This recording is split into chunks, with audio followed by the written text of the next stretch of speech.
Assalamualaikum warahmatullahi wabarakatuh. Perkenalkan, nama saya Andrea Pertama. Saya mahasiswa Universitas Islam Negeri Anardi, Banda Aceh. Ingin dari jurusan Ekonomi Syariah, ingin menjelaskan konsep dan implementasi al-mudharabah.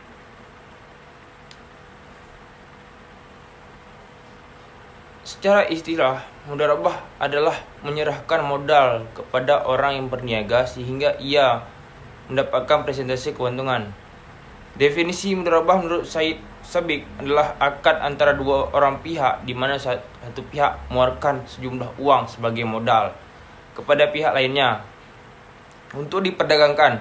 Laba dibagi sesuai dengan kesepakatan. Sedangkan definisi menurut Fatwa DSN MUI nomor 7 DSN MUI strip 4 tahun 2000 adalah mudharabah adalah pembiayaan yang disalurkan oleh LKS kepada pihak lain untuk suatu usaha yang produktif. Dalam pembiayaan ini, LKS sebagai sohibul mal atau pemilik dana membiayai 100% kebutuhan suatu proyek atau usaha. Sedangkan pengusaha atau nasabah bertindak sebagai mudharib atau pengelola usaha. Dari definisi di atas dapat ditarik kesimpulan bahwa pengertian mudharabah yaitu akad yang dilakukan oleh sahibul mal dengan mudharib untuk usaha tertentu dengan pembagian keuntungan sesuai kesepakatan. Keuntungan yang dituangkan dalam kontrak ditentukan dalam bentuk nisbah. Jika usaha yang dijalankan mengalami kerugian, maka kerugian itu ditanggung oleh sahibul mal sepanjang kerugian itu bukan akibat kelalaian mudharib. Namun jika kerugian diakibatkan karena kelalaian mudharib, maka mudharib harus bertanggung jawab atas kerugian tersebut. Mudharib dalam wacana fikih. Mudharib dalam wacana fikih adalah seseorang menyerahkan modal kepada pengusaha atau pekerja untuk diusahakan dengan syarat keuntungan dibagi sesuai kesepakatan yang telah ditetapkan dalam kontrak. Adapun kerugian sepenuhnya ditanggung oleh pemilik modal. Mudharib atau pengusaha dalam hal ini akan memberikan kontribusi pekerjaan, waktu, pikiran, dan tenaga dalam mengolah usaha sesuai ketentuan yang telah dicapai dalam kontrak. Untuk mendapatkan keuntungan yang akan dibagi berdasarkan kesepakatan. Ada beberapa ketentuan yang ditetapkan dalam fikih berkaitan dengan sistem mudharabah, di antaranya sebagai berikut. Yang pertama, modal.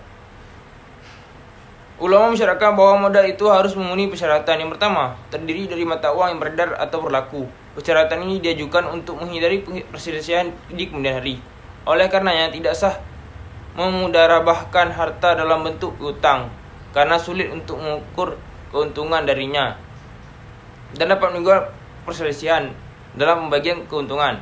Yang kedua, modal harus diserahkan sepenuhnya kepada pengusaha. Modal tersebut harus diserahkan seluruhnya pada saat ikatan kontrak. Yang ketiga, harus jelas jumlah dan jenisnya. Selanjutnya ada manajemen. Kontrak mudharabah dalam fikih dibagi dalam dua kategori. Yang pertama, mudharabah mutlaqah, yaitu pemilik dana sohibul mal memberikan penguasaan penuh kepada pengelola atau mudharib dalam menentukan jenis usaha atau maupun pola pengelolaan yang dianggapnya baik menguntungkan sepanjang tidak bertentangan dengan ketentuan syariah. Yang kedua, mudharabah muqayyadah, yaitu pemilik dana memberikan batasan-batasan tertentu pada pengelolaan usaha dengan menetapkan jenis usaha yang harus dikelola dalam jangka waktu pengelolaan, lokasi, dan sebagainya. Dalam kontrak mudharabah, pihak pemodal atau investor tidak diperkenankan untuk ikut campur dalam pengelolaan manajemen usaha. Ketika akad mudharabah diberlakukan, maka mudharib memiliki kewenangan penuh dalam mengelola usaha, terlepas apakah mudharabah yang dijalankan mutlaqah atau muqayyadah. Para fuqaha bersepakat bahwa apabila pemodal ikut campur dalam manajemen usaha, maka secara otomatis kontrak mudharabah menjadi batal. Sebenarnya ada jaminan. Esensi kontrak mudharabah akan terjadi kerjasama saling tolong-menolong antara pemilik modal atau orang yang surplus modal dengan orang yang hanya memiliki keahlian dan keterampilan, sehingga jarang pemisah antara kaya dan miskin dapat dikikis. Harta dalam perspektif Islam hanya merupakan titipan Tuhan yang seharusnya dikelola untuk kepentingan bersama dan untuk mewujudkan kesejahteraan bersama. Oleh karenanya, Islam mengajukan harta itu hanya berputar pada kelompok tertentu, tapi harus dikembangkan dan diusahakan. Jangka waktu. Mengenai pembatasan jangka waktu mudharabah, diperdebatkan oleh para ahli fikih. Sebagai ulama berpendapat bahawa dengan adanya batasan waktu, berlakunya kontrak akan menjadikan kontrak itu batal, sebab hal tersebut dapat menghilangkan kesempatan pengusaha untuk mengembangkan usahanya, sehingga keuntungan maksimal dari kegiatan itu sulit untuk dicapai. Sedangkan sebagian yang lain beranggapan bahawa modal boleh saja terjadi kesepakatan antara pemodal dan pengusaha. Mengenai jangka waktu mudharabah, dengan catatan apabila salah satu pihak ingin mengundurkan diri dari ikatan kontrak, harus terlebih dahulu memberitahukan yang lainnya. Selanjutnya, nisbah keuntungan. Nisbah keuntungan merupakan rukun khas yang ada pada akad mudharabah. Hal ini membedakannya dengan akad-akad yang lain. Nisbah ini merupakan bagian yang akan diperoleh oleh masing-masing pihak yang berkontrak. Penetapan nisbah dilakukan di awal dan dicantumkan dalam akad. Dalam proses tersebut boleh menjadi tawar-menawar dan negosiasi bagi nisbah. Negosiasi dilakukan dengan prinsip musyawarah dan antara minkum saling rida. Bentuk mudharabah dalam kajian fikih klasik, bentuk mudharabah yang dijalankan dalam akad dilakukan dengan modus pembiayaan atau investasi langsung, direct financing, di mana sahibul mal bertindak sebagai surplus unit, melakukan investasi langsung kepada mudarib yang bertindak sebagai device unit.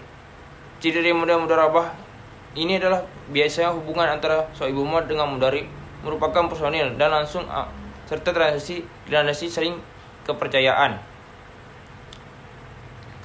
Landasan syar'i ayat Al-Quran. Ayat Al-Quran secara umum membolehkan jual beli, di antara firman Allah, dan Allah menghalalkan jual beli dan mengharamkan riba. Quran surah Al-Baqarah ayat 275. Ayat ini menunjukkan bahawa bolehlah bertransaksi jual beli dan mudharabah merupakan salah satu bentuk dari jual beli. Dan firman Allah, hai orang-orang beriman, janganlah kamu memakan harta sesamamu dengan jalan yang batil, kecuali dengan jalan perniagaan yang berlaku dengan suka-suka di antara kamu.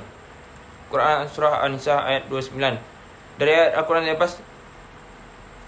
dapat kita tahu bahawa jual beli sah dalam Islam dan dapat menjadi landasan dan yang dihalalkan dalam mencapai berkah melalui jual beli. Hadis as-sunnah, sabda Rasulullah SAW, pendapat yang paling afdal utama adalah hasil karya tangan seorang yang mabrur. Hadis riwayat Ahmad, Al-Bazar, At-Tabrani.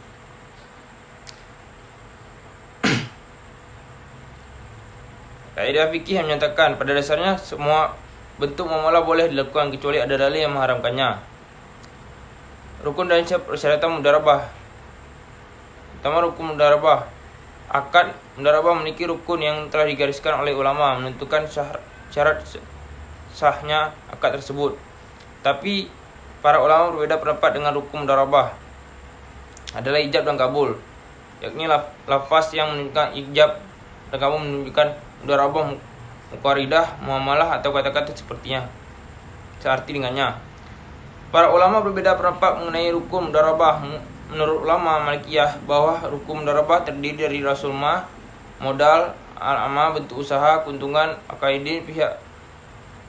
Adapun menurut ulama Hanafiyah, rukun mudharabah adalah ijab dan kabul dengan lafaz yang menunjukkan bahwa ijab dan kabul. Sedangkan menurut ulama Syafi'iyah, rukun mudharabah ada 6, yaitu pemilik dana, sahibul mal, pengelola mudarib, ijab kabul sigat, modal rasul mal, pekerjaan amal, keuntungan atau nisbah. Menurut jumhur ulama berpendapat bahwa rukun mudharabah ada 3, yaitu yang pertama, 2 orang yang melakukan akad al-aqid ini. Yang kedua, modal maqud alaihi. Yang ketiga, sigat, ijab dan kabul. Rukun pada akad mudharabah pada dasarnya pelaku atau sahibul mal dalam akad mudharabah harus ada 2 pelaku, di mana ada yang bertindak sebagai pemilik modal, sahibul mal, dan lainnya yang menjadi pelaksana usaha atau mudarib.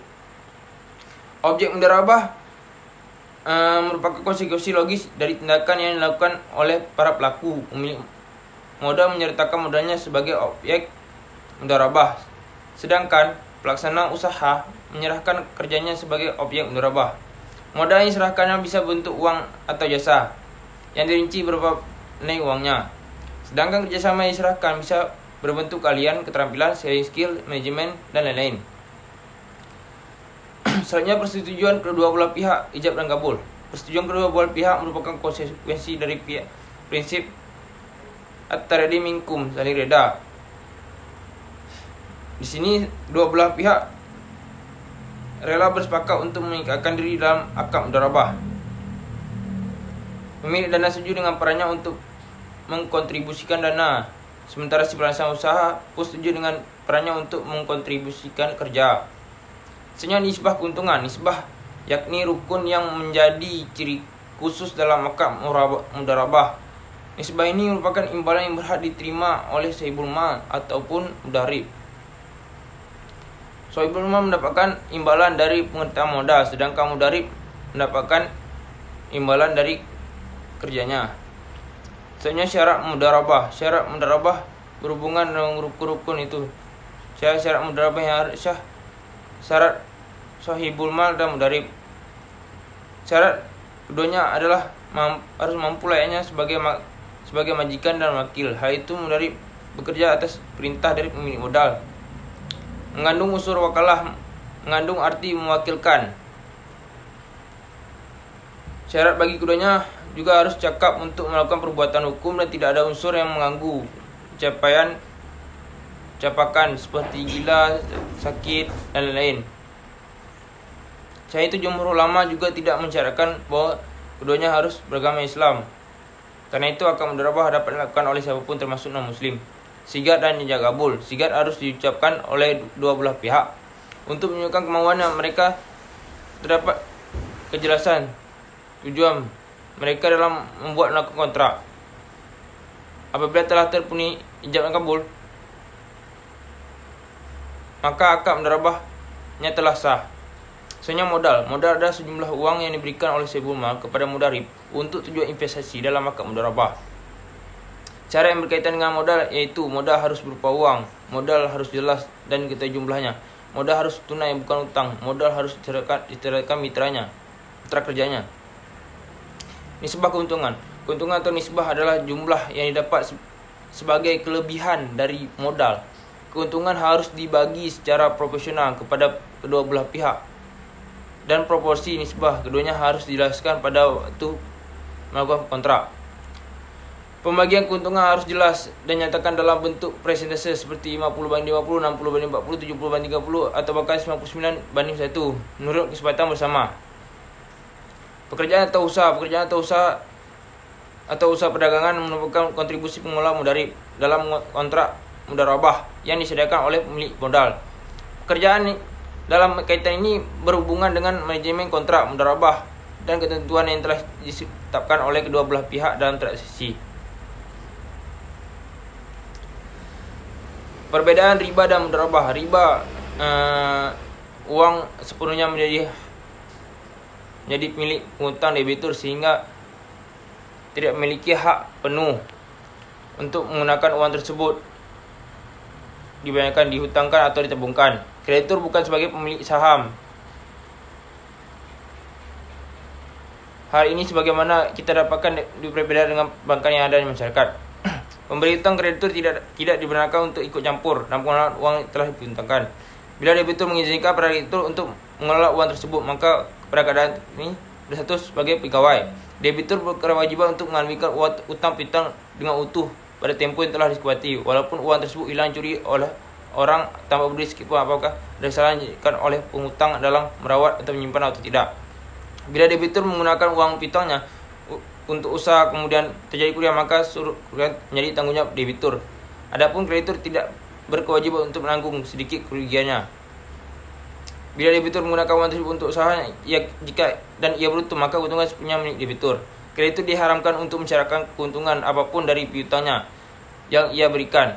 Bila telah jatuh tempoh dan debitur dalam keadaan kesusahan, maka pemilik usaha diwajibkan untuk menunda tagihan dan status akad hutang piutang seperti sedia kala. Riba pada hutang piutang senantiasa menyesuaikan dengan besarnya piutang dan tempoh pembayaran. Oleh kreditur, mudharabah, uang atau modal sepenuhnya adalah milik modal. Mengutangkan atau membukukan tabungan uang itu dengan demikian milik modal, sehingga pelaku usaha hanya berhak untuk bagian keuntungan saja. Pemilik modal dibenarkan untuk mengawasi pemakaian modal yang ia berikan kepada pelaku usaha. Apabila pelaku usaha menyelisihi kesepakatan, maka modal berhak menghentikan perjanjian. Pemilik modal diizinkan untuk mengelola modalnya dan statusnya tidak pernah berubah, yaitu sebagai pemilik modal. Pengusaha tidak berkewajiban untuk mengalamikan modal saya hilang jika ia hilang mencuri. Bila pengusaha merugi dalam usahanya, maka pemodal harus ikut menanggung kerugian tersebut. Pemodal menanggung seluruh kerugian finansial, sedangkan pengusaha menanggung kerugian tenaga kerja dan jarinya. Bila dari modal pengusaha mendapatkan keuntungan, maka keuntungan menjadi milik bersama pemodal dan pengusaha sesuai dengan perjanjian. Pemodal dihalalkan untuk mensyaratkan keuntungan dari modal yang ia berikan kepada pengusaha. Bila telah jatuh tempo usaha yang dijangka oleh pengusaha rugi, maka pemilik modal dibenarkan untuk menarik seluruh modalnya dengan ketentuan akad mudharabah antara mereka terputus. Bagi hasil benar-benar sesuai dengan keuntungan bersih yang berhasil didapatkan oleh pelaku usaha, bahkan tidak terjadi kerugian, maka dana pemodal dapat kembali dengan itu. Demikian yang dapat saya sampaikan. Wassalamualaikum warahmatullahi wabarakatuh.